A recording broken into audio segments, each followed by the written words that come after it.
what's a friend? Like, what makes a good friend? Like, I don't even know if we have a definition of that. You know, I've been asking people, and somebody said to me, well, somebody who's there for you to support you in the hard times, that's a real friend, right? And I got thinking, and I talked to somebody else.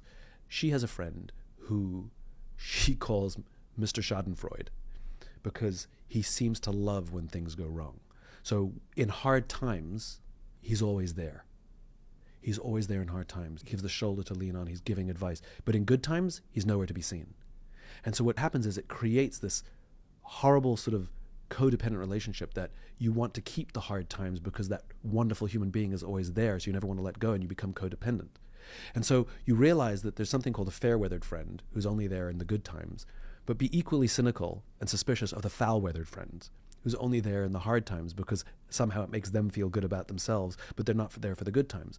And so you realize what's the value of good time versus bad time. You and I have friends that in hard times we would call them, but I would bet money that you have even fewer friends that you want to text out of the blue and say, I won an award. Right? Think about that. Like, if something goes wrong, I've got a group of friends, I've probably got a dozen people I could say, I need your help. Things have gone horribly wrong. I need your advice.